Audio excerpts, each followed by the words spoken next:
नमस्कार मित्रों, मैं विकास शाक्य एक बार फिर से आप सबका स्वागत करता हूं अपने चैनल पर। और आज हम डिस्कस करने जा रहे हैं चैप्टर नंबर 11 विराट रूप के 3 श्लोक। ये तीनों आखिरी श्लोक हैं, 53, 54 और 55, 53, 54 एंड 55। और इसी के साथ ये चैप्टर समाप्त हो जाएगा। ठीक है, और उससे पहले हर बार की तरह मैं आपको एक बार फिर याद दिला दूँ कि भागवत गीता के किसी भी श्लोक को समझने से पहले आपको चैप्टर नंबर 13 और 14 से परा अपरा, प्रकृति के 3 गुण, प्रकृति के 24 तत्व, मन बुद्धि अहंकार, इन सब के बारे में ठीक से ज्ञान प्राप्त करना होता है। अगर आपने इन चीज़ों को ठीक से नहीं समझा है तो भागवत गीता के किसी भी चैप्टर को समझने में आपको परेशानी आएगी।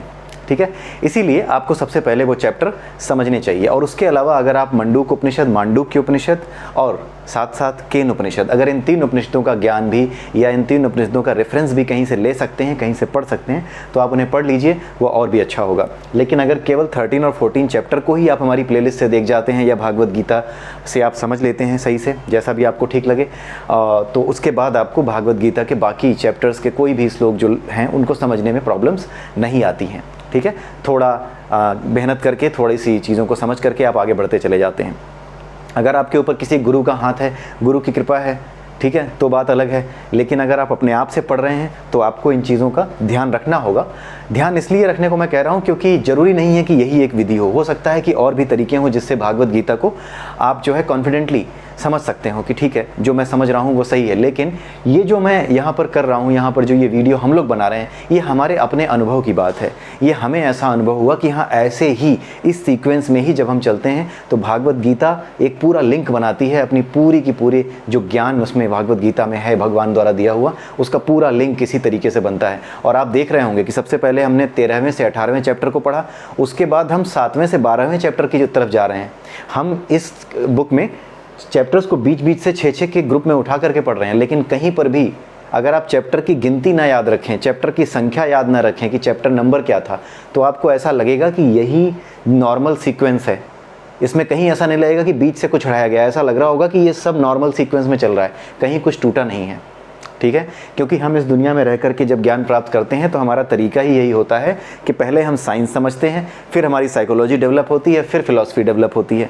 लेकिन भागवत गीता में क्या है, पहले फिलॉसफी है, फिर साइकोलॉजी है, फिर साइंस है। और अर्जुन तो भक्त था, उसके पास ज्ञान था वेदों का, उसके पास पहले से एक बेस था, आधार था उसके पास, इसलिए उनको इन चीज़ों को समझने में आसानी हुई। और सबसे बड़ी बात कि खुद कृष्ण उसके सामने थे, तो जब वो उसको ज्ञान दे रहे थे तो वाकई में अर्जुन इस लायक रहा होगा कि उस ज्ञान को समझ सकता है, तभी उसको वो ज्ञान दिया गया।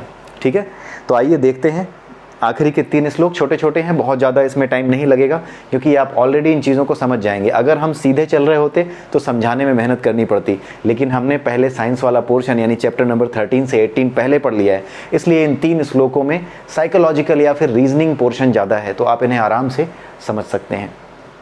ठीक है, तो आइए देखते हैं। हाँ, 1 मिनट।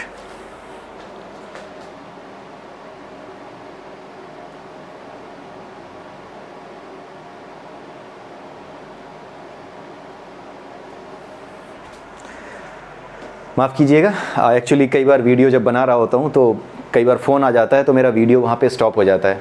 तो इस टाइम पे अक्सर मेरे पास फ़ोन आते हैं संडे को, मेरे दोस्त हैं कुछ खास, तो वो इस समय हम लोग गपशप करते हैं, बातें करते हैं, तो इस वजह से मैंने थोड़ा उसको वो करना था, मुझे उसको ऑफ़ करना था। उसको एरोप्लेन मोड में डाल दिया है मैंने अभी अपने फ़ोन को। तो आइए आगे बढ़ते हैं।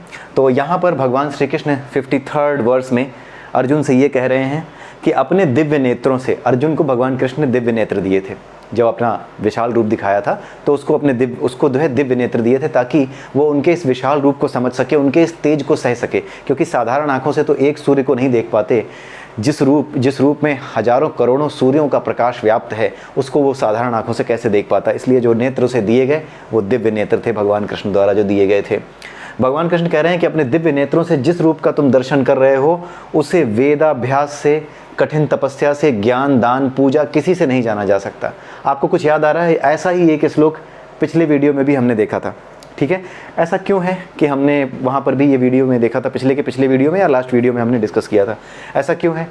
वो वाला जो श्लोक था वो उन्होंने उस कॉन्टेक्स्ट में कहा था जिस कॉन्टेक्स्ट में उन्होंने अपना विराट रूप दिखाया था। तो वहाँ पर भी वो भगवान श्री कृष्ण यही कह रहे थे, हमारे भगवान श्री कृष्ण यही कह रहे थे कि हे अर्जुन, ये जो विराट रूप तुम देख रहे हो उस रूप को न तो कठिन तपस्या, ज्ञान, दान, पूजा किसी से नहीं जाना जा सकता। ठीक इसी तरीके से ये जो 2 भुजाओं वाला रूप है, जिसे तुम कह रहे हो कि ये अतीव सुंदर रूप है, ये तो और भी गूढ़ है, ये तो और भी सुंदर है।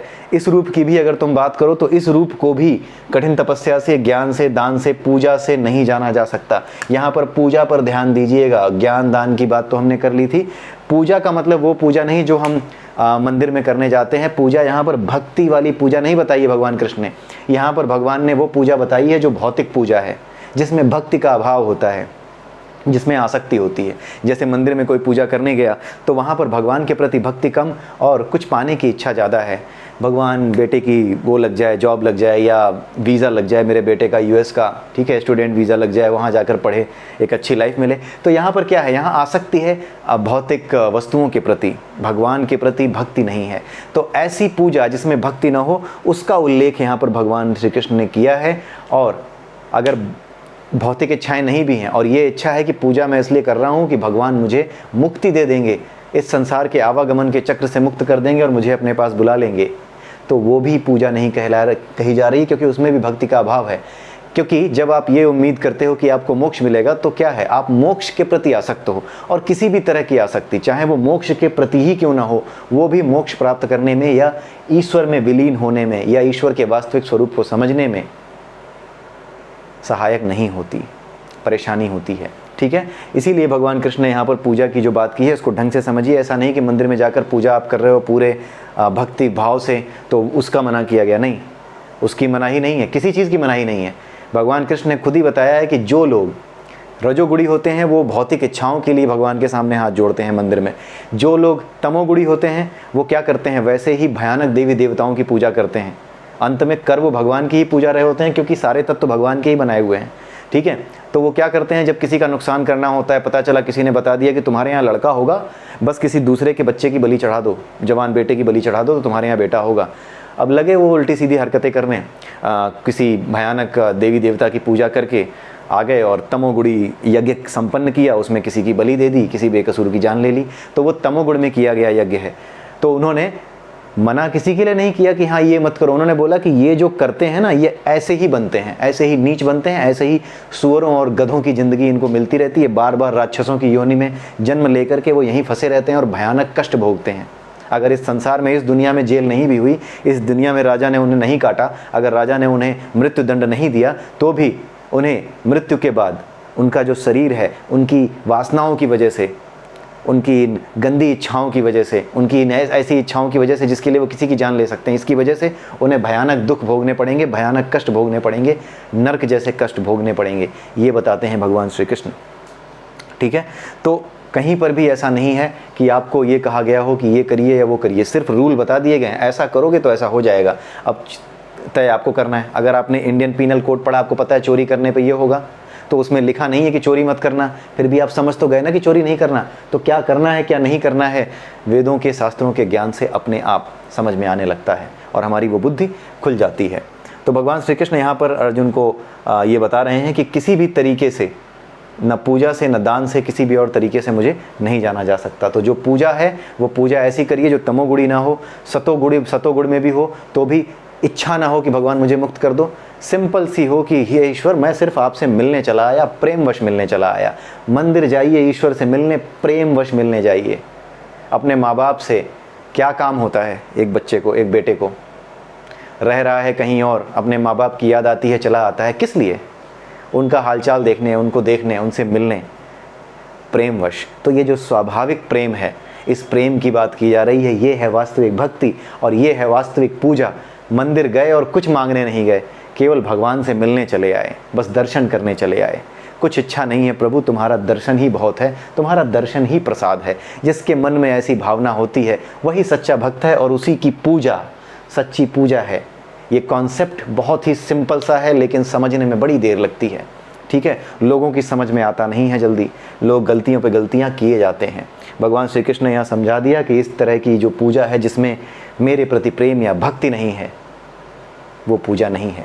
और ये कोई पूछे कि हाँ यहाँ पर पूजा का अर्थ ऐसा क्यों नहीं है, आप कैसे जानते हैं, तो उत्तर है अगला श्लोक। ठीक है, अगले श्लोक में भगवान श्री कृष्ण ने कहा है, केवल अनन्य भक्ति और ज्ञान से मेरे रहस्य को जान सकते हो। अनन्य भक्ति, आ गई भक्ति। भक्ति में क्या है? किसी तरह की आसक्ति नहीं है, केवल प्रेम का आदान प्रदान है। प्रेम का आदान प्रदान, केवल प्रेमवश ईश्वर को देखने चले आए, प्रेमवश ईश्वर के पास रहना चाहते हैं। कोई वो नहीं है कि मुझे इच्छा है कि आपके पास आ जाऊं, कि वहाँ पे बड़ा अच्छा लोक होगा, वहाँ पे तो पता नहीं कितने अच्छे अच्छे साधन होंगे। इस तरह की इच्छा भी मुक्ति की रास्ते में बाधा है। ईश्वर के लोक में बड़े सुंदर सुंदर दृश्य होंगे, उसे सुंदर दृश्यों से भी प्यार नहीं है। आप ऐसे समझ लीजिए कि पिताजी से प्यार है, पिताजी की जो संपत्ति है उससे प्यार नहीं है, वही वास्तविक प्रेम है। और ईश्वर के प्रति जब ऐसा प्रेम किया जाए कि स्वाभाविक प्रेम हो। मंदिर सिर्फ इसलिए आए हैं कि प्रभु जा रहे थे, दर्शन कर लिया, आपके दर्शन के बिना दिन नहीं पूरा हुआ, बस प्रेमवश चले आए हैं, प्रेमवश भक्तिवश आपके पास चले आए हैं। तो यहाँ पर जब भक्ति इस्तेमाल की गई, तभी यहाँ पर पूजा का मतलब आप ये समझ जाइए कि ये पूजा वो पूजा है जिसमें प्रेम का भाव या अनन्य भक्ति का भाव नहीं है। ठीक है। और यहाँ पर उन्होंने अनन्य भक्ति को जोड़ करके इसके अर्थ को किस अर्थों में लेना चाहिए, पूजा शब्द के अर्थ को किन अर्थों में लेना चाहिए, वो यहाँ पर स्पष्ट हो जाता है। भागवत गीता को समझने के लिए केवल और केवल आपको ईश्वर में प्रेम और भक्ति का भाव रखना है। अपने आप जानते जाओगे कि कौन सा श्लोक कहाँ जुड़ा हुआ है, कोई समस्या नहीं होती। अपने आप ईश्वर अंतः प्रेरणा से, जैसे एक श्लोक में हमने पढ़ा था एक चैप्टर में कि अगर किसी को गुरु नहीं भी मिला है, किसी की इतनी बुद्धि नहीं भी है, तो भी ईश्वर अंतः प्रेरणा से उसे सही मार्ग पर, सही ज्ञान की ओर और सही कर्म की ओर, सही भक्ति की ओर डाल देता है। वो अंतः प्रेरणा की तरह उसे ज्ञान देता है, उसकी अंतः प्रेरणा बनकर, ज्ञान बनकर उसके सामने आती है। तो यहाँ पर जिस पूजा की बात की गई है वो पूजा है जिसमें भक्ति नहीं है, अनन्य प्रेम नहीं है, प्रेम नहीं है, कुछ पाने की इच्छा है। तो उस पूजा की बात यहाँ की गई है। अब भगवान कृष्ण कह रहे हैं कि केवल और केवल भक्ति से ही मेरे इस रहस्य को जान सकते हो जिस रूप में मैं तुम्हारे सामने खड़ा हूँ। तो भगवान कृष्ण कह रहे हैं कि जिस रूप में अब मैं तुम्हारे सामने खड़ा दिखाई दे रहा हूँ, इस रूप को जानने के लिए केवल और केवल भक्ति चाहिए और कुछ नहीं चाहिए। ठीक है। 55वां श्लोक देखते हैं, ये क्या कहता है। 55वें श्लोक में भगवान श्री कृष्ण कहते हैं कि जो व्यक्ति सकाम कर्मों और मनोधर्म के कलमश से मुक्त होकर मेरी शुद्ध भक्ति में तत्पर और मेरे लिए ही कर्म करता है। इसका क्या मतलब है? जो व्यक्ति सकाम कर्मों, सकाम कर्म का मतलब जो इच्छाओं से बंधा हुआ कर्म है, मुझे कुछ चाहिए ऐसा कर्म, जिस कर्म के बदले कुछ पाने की इच्छा हो। और मनोधर्म, मनोधर्म क्या है? इंद्रिय तृप्तियों की बारे में बात हो रही है, मुझे ये चाहिए, मुझे वो चाहिए।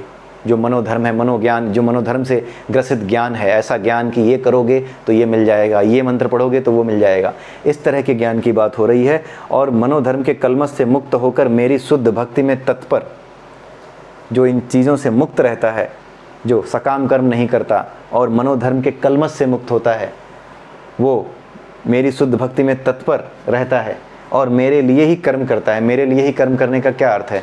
कि अपने हर कर्म को ये मानना कि जो कुछ कर रहा है वो ईश्वर ही कर रहा है, मैं केवल एक शरीर हूँ, इस वजह से, इस प्रकृति के 3 गुणों से प्रभावित होकर के मैं ये कर रहा हूँ। इससे मुक्त होना है तो भगवान के इस ज्ञान को समझना होगा, और समझने के बाद जब मैं कर्म करूँगा तो वो अपने आप ईश्वर का कर्म बन जाएगा। तो वही कर्म भगवान कृष्ण का कर्म है।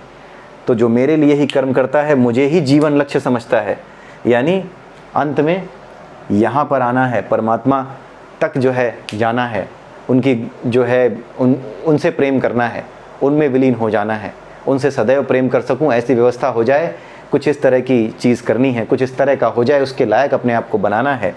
और प्रत्येक जीव से मैत्री भाव रखता है। ऐसा कोई भी आदमी जो कि प्रकृति के इन गुणों को जानता हो, वो सबके प्रति मैत्री भाव ही रखेगा, करुणा का भाव ही रखेगा। ये पहले भी हम डिस्कस कर चुके हैं कि जो अपने आप को प्रकृति के गुणों से अलग कर लेता है, जो सतगुण, रजगुण और तम गुण के चीज़ों से वो नहीं होता, प्रभावित नहीं होता, वो अपने आप किसी तरह की वासना का बीज अपने मनोमय कोश में नहीं डालता। और ऐसा व्यक्ति क्या करता है? प्रत्येक जीव से मैत्री भाव अपने आप रखता है और वह निश्चय ही मुझे प्राप्त करता है। मैत्री भाव रखेगा ही जब उसे कोई वासना ही नहीं है। वासना की वजह से ही तो हम सोचते हैं, उससे जलते हैं, अरे मेरी गाड़ी से बड़ी गाड़ी उसके यहाँ आ गई, अरे उसका लड़का जो है इंजीनियरिंग में चला गया, हमारा लड़का तो कुछ नहीं कर पाया। तो दूसरे से बिना वजह जल रहे हैं। ये कैसे है? ये जलन क्यों है? ये तब है जब प्रकृति के गुण मुझे प्रभावित कर रहे हैं, जब मेरा अहंकार, मेरे मन का जो अहंकार है, मेरे अंदर जो ईर्ष्या की भावना है, जो रजोगुण से प्रेरित है या तमोगुण से प्रेरित है, उन भावनाओं की वजह से मैं ऐसा करता हूँ। जब इन गुणों से दूर हो जाता हूँ, अपने आप को इन गुणों से दूर कर लेता हूँ, संभाव कर लेता हूँ कि मुझे ये देखना है कि मुझे क्या करना है, मुझे ईश्वर की सेवा में क्या करना चाहिए। जब मैं ये समझ लेता हूँ तो दूसरे क्या कर रहे हैं, मुझे गाली दे रहे हैं, अच्छा कह रहे हैं, मुझे ये कह रहे हैं कि मैं कुछ बन नहीं पाया, या खुद को कह रहे हैं कि देखो मैं कितना ऊँचा आदमी हूँ, इन बातों से उस आदमी को फ़र्क पड़ना बंद हो जाता है। और ऐसा व्यक्ति हर किसी के प्रति मैत्री भाव रखता है। कोई बुरा भी सोच रहा हो तब भी सामने पड़ेगा, नमस्कार करेगा तो उसे नमस्कार करेगा। वो ये नहीं सोचेगा कि मेरे बारे में बुरा सोचता है, इसके लिए मैंने दूसरे से सुना था कि ये मुझे गालियाँ दे रहा था ना। वो सामने पड़ेगा, नमस्कार करेगा तो चुपचाप नमस्कार करके ये भी चल लेगा। ऐसा नहीं है कि इसमें उसे बर्बाद करने की या नष्ट करने की क्षमता नहीं है, लेकिन बात यह है कि ये उसका कर्तव्य नहीं है कि वो किसी को दंड दे। जहाँ पर किसी से लड़ने की किसी से लड़ने का, किसी को दंड देने का आपके पास कर्तव्य हो, जैसे आप न्यायाधीश हो तो आप करिए। यहाँ पर आप उसको कुछ नहीं कह रहे, लेकिन अगर आप एक न्यायाधीश हैं और आप कोर्ट में बैठते हैं, वहाँ पर किसी को मृत्यु दंड देना है, तो ऐसा नहीं है कि आप नहीं दे सकते। आपके पास कर्तव्य हैं, अधिकार हैं, आप दे सकते हैं। तो कर्तव्यों और अधिकारों की बात हम कर्मयोग वाले चैप्टर में करेंगे। कैसे ये कर्मयोग से जुड़े होते हैं, किस तरीके से हमें कर्मयोग को डिफाइन करना चाहिए, किस तरीके से कर्मयोग को समझना चाहिए, वो हम बाद में समझेंगे। आज के लिए बस इतना ही। और भगवान कृष्ण अंत में यही कहते हैं कि जो इस तरह से मुझे समझता है, प्रत्येक जीव से मैत्री भाव रखता है, वह निश्चय ही मुझे प्राप्त करता है। तो इसी के साथ ये जो 11वां चैप्टर है ये समाप्त होता है। और यही श्लोक थे 11वें चैप्टर के आखिरी 3। और इसके बाद हम अगले वीडियो में चैप्टर नंबर 12 की शुरुआत करेंगे, और 12वें चैप्टर के बाद हम वापस पहले चैप्टर से लेकर के 6ठे चैप्टर तक आएंगे, जो हमारा आखिरी खंड होगा भागवत गीता का 6 चैप्टर्स का। और उसमें काफ़ी मज़ा आएगा, क्योंकि अब आप बाकी चीज़ों को समझ चुके हैं ना। तो वहाँ पर जो अर्जुन के क्वेश्चन होंगे, आप क्वेश्चन का आंसर अर्जुन सुने उससे पहले अंदाज़ा लगा चुके होंगे कि भगवान कृष्ण अर्जुन को क्या बोलेंगे।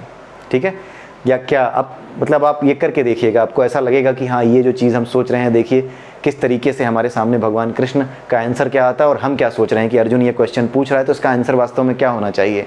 और वैसा सोच करके जब आप उसका डिस्क्रिप्शन देखेंगे, तब आप मिलाइएगा कि आपकी समझ और भगवान कृष्ण ने जो अर्जुन को समझाया है वो कैसी हो चुकी है। दोनों में काफ़ी मेल आ चुका होगा। ठीक है, तो ये है भागवत गीता, और ये है भगवान कृष्ण की असीम अनुकंपा कि जो उनमें भक्ति रखता है, जो एक क्षण के लिए भी उनके उन उपदेशों को नहीं छोड़ता, इनके इन उपदेशों में एक प्रेम का भाव रखता है, इनके बिना रह नहीं पाता, इस सत्संग के बिना रह नहीं पाता। इन भागवत गीता के श्लोकों को बार बार पढ़ता है, समझना चाहता है, इनका रस लेना चाहता है। उसके ऊपर भगवान कृष्ण की कृपा कैसी होती है कि भगवान इस धरती पर ना होने के बावजूद भी हम और आप केवल प्रयास कर रहे हैं। तब भी देखिए इस परिवर्तन को देखिए, केवल हम और आप साधारण लोग हैं, हम प्रयास कर रहे हैं अपनी तरफ से, और देखिए कितना बड़ा परिवर्तन आ चुका है हमारे भीतर। तो एटलीस्ट आ ही चुका है। आगे चल करके हम धीरे धीरे इन चीज़ों को समाज में भी जो है बाकी लोगों तक पहुंचाने का प्रयास करें, और समाज में शांति स्थापित करने की कोशिश करें। यही हमारा उद्देश्य होना चाहिए, और यही भगवान कृष्ण के प्रति हमारी वास्तविक पूजा होगी, यही हमारी वास्तविक भक्ति होगी। तो इसी के साथ 11वां चैप्टर समाप्त होता है। अगले वीडियो में फिर मिलेंगे, तब तक के लिए हरे कृष्णा, नमस्कार।